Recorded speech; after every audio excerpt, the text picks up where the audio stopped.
Bienvenue donc dans cette vidéo où on va voir le lien entre les triangles semblables et les longueurs de ces triangles.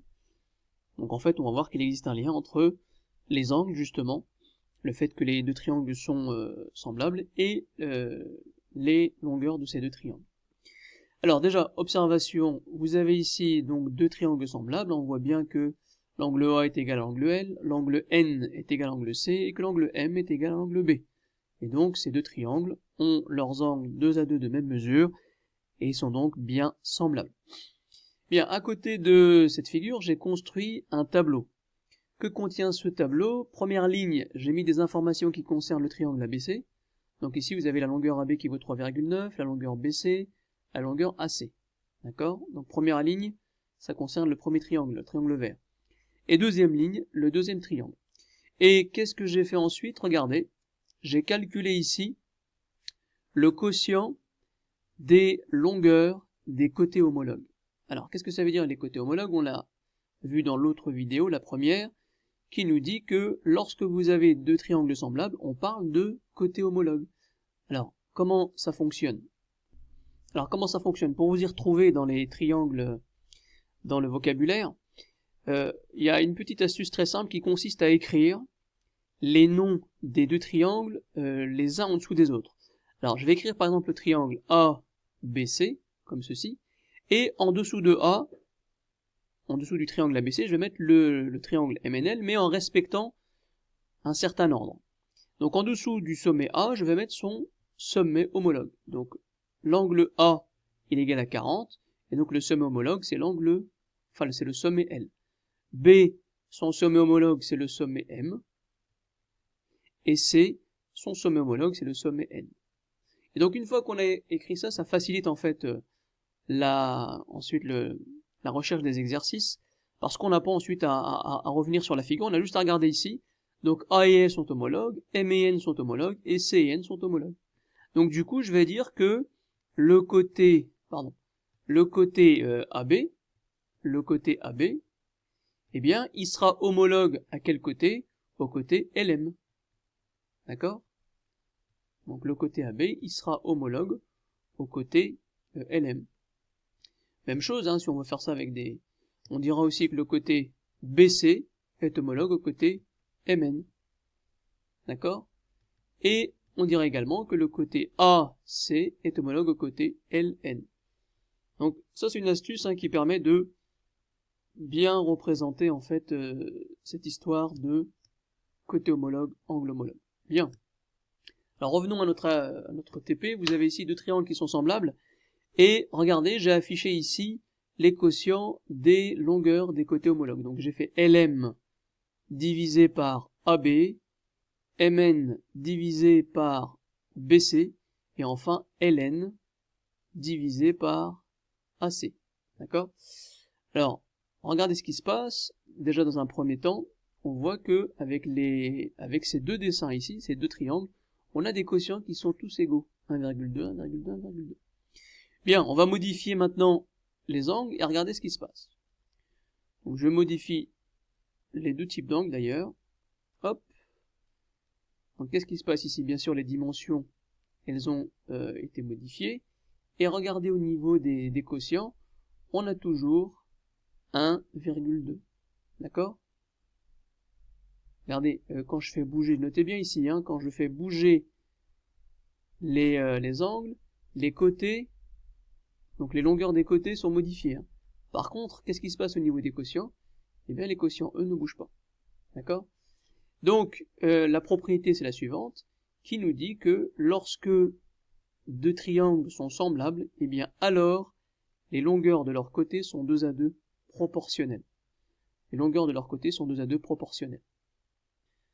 Alors, la preuve de cette propriété, qui nous dit que lorsque deux triangles sont semblables, alors les longueurs de leurs côtés homologues sont proportionnelles, 2 à 2, eh bien, la preuve, elle repose en fait sur un théorème que vous connaissez tous. Regardez, lorsque je vais faire ça, regardez, je vais venir superposer l'angle B avec l'angle M. Donc quand je superpose l'angle B avec l'angle M, cette configuration, vous la connaissez tous, c'est la configuration du théorème de Thalès. Oui, mais pour appliquer le théorème de Thalès, eh bien, il faut des droites parallèles. Alors pourquoi justement ces deux droites NL et CA? Alors j'ai dit droite, on peut toujours les prolonger, hein, même si j'ai dessiné ici des segments. Donc pourquoi les deux droites NL et CA sont parallèles? Regardez, c'est une histoire d'angle. Les angles, si je prends les deux droites qui sont là, elles sont coupées par cette séquente. En étant coupées par cette séquente, on a donc deux angles correspondants là. Les deux angles correspondants sont de même mesure. Eh bien, ça suffit pour justifier que les deux droites sont parallèles. On peut prendre ces deux angles-là, ou alors on peut prendre ces deux-là. Donc, puisque ces deux droites sont parallèles, grâce à la propriété sur les angles correspondants, eh bien, on peut utiliser le théorème de Thalès, qui nous dit que le théorème de Thalès dit que lorsqu'on a donc un triangle, une droite qui coupe deux côtés de ce triangle en formant ici, en étant parallèle au troisième côté, eh bien, on a proportionnalité des longueurs. Alors, quelle est cette proportionnalité?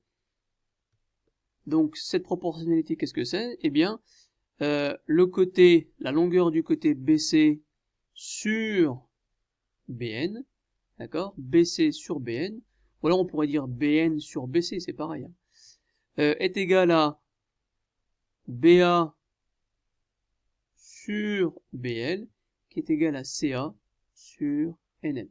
Donc, le théorème de Thalès permet de justifier cette propriété qui nous dit que lorsque deux triangles sont semblables, alors les longueurs de leur côté sont 2 à 2 proportionnelles. Bien, donc dans cet exercice, on veut calculer des longueurs. Alors, quelle longueur on peut calculer?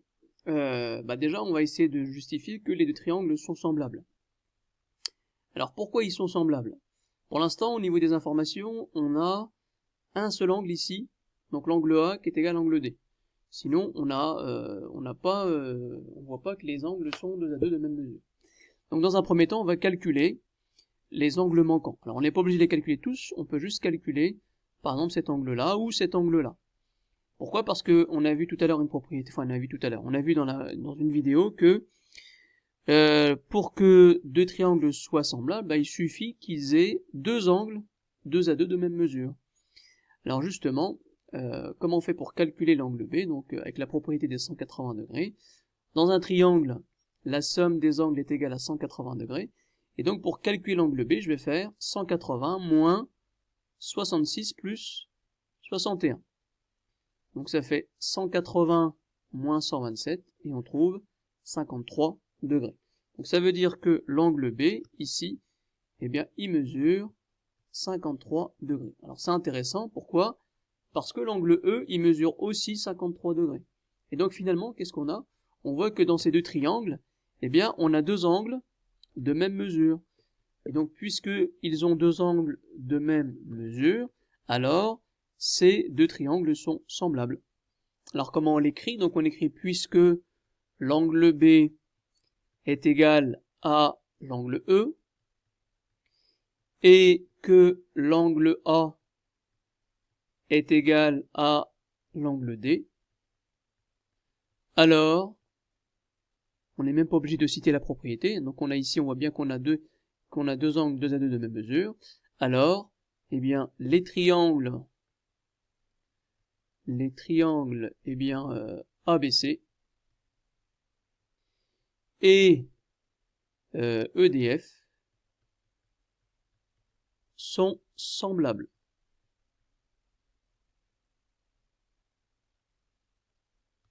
Bien, alors maintenant, comment on fait pour calculer des longueurs?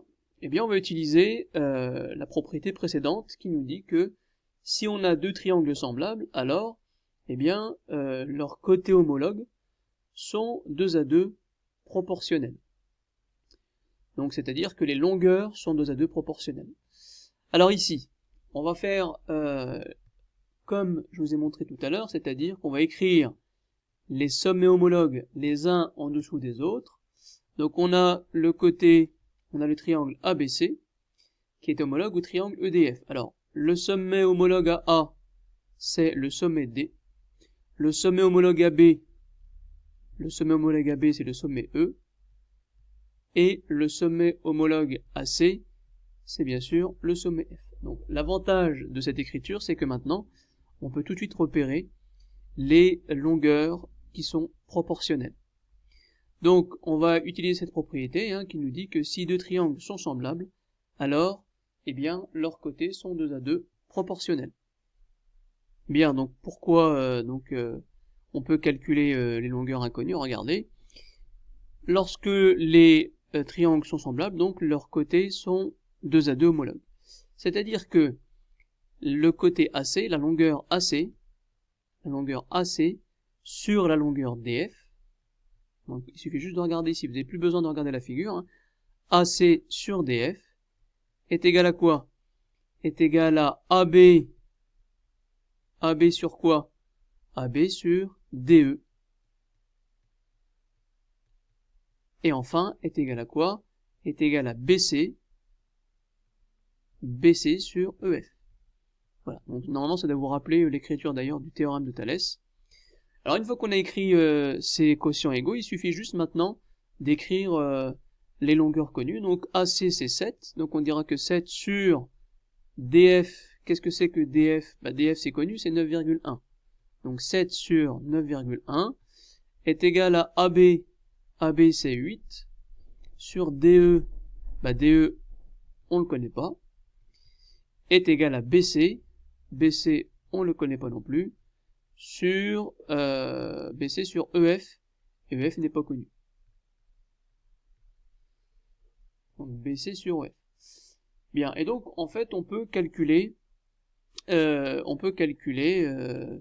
DE, d'accord? Et on peut pas calculer BC, EF ni BC parce qu'on n'a pas BC. Bien, donc comment calculer DE avec un simple produit en croix. Donc rappelez-vous, produit en croix pour calculer DE. Donc on va faire 8 fois 9,1 divisé par 7. Donc on y va. Ça donne donc DE qui est égal à 8 fois 9,1 sur 7. Voilà, donc on fait le calcul. Donc on trouve ainsi DE est égal à 10,4. Donc on voit qu'avec cet exercice, eh bien, on peut calculer, avec cette propriété, on peut calculer des longueurs inconnues. Alors bien sûr, il faut quand même avoir un minimum d'informations. Ici, vous voyez, j'ai 2 longueurs connues dans le premier triangle et une longueur connue dans le deuxième.